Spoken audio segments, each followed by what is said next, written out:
Important note, this video is not financial advice. Always do your own research before making any investment decision. Past performance does not guarantee future results. Here's your market briefing from Rumour with AI. Figure Technology is rewriting the narrative on digital assets. The company reported a first-quarter beat on estimates, driven by explosive growth in blockchain credit. Bernstein has upgraded its stance, citing a massive $4 trillion total addressable market for tokenized real-world assets.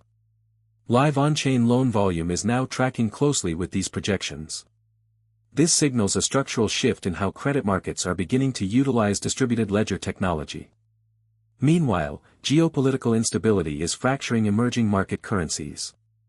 Syria's central bank governor, Syria, has been dismissed. The move comes amid deepening disputes over a managed float and a widening gap between official and parallel market exchange rates.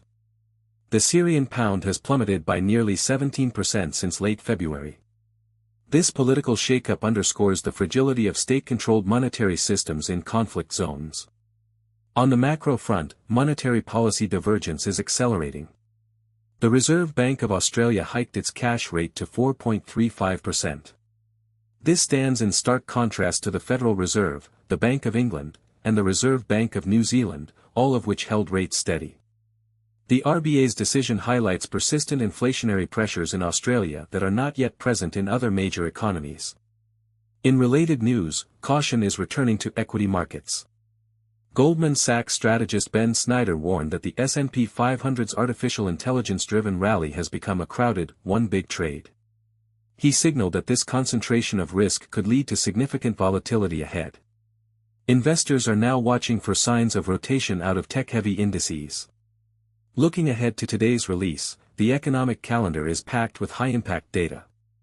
At 2 o'clock Universal Time Coordinated, China will release industrial production and retail sales figures. Analysts forecast industrial production at 5.5% year-over-year, down from 5.7%. Retail sales are expected to grow 2.2%, up from 1.7%. These numbers will be critical in determining whether Chinese stimulus measures are gaining traction. Also at 23:50 Universal Time Coordinated, Japan will report preliminary quarterly GDP growth. The forecast is a modest 0.1% quarter-over-quarter, a slowdown from the previous 0.3%. This data will test the resilience of the yen and Japanese equities.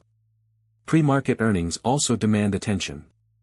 Reports from Baidu, Ryanair, and Neo Technologies drop before Monday's open. These results will provide early signals on consumer spending and tech demand across Asia and Europe. That's your market briefing. Follow Rumour with AI for daily market intelligence.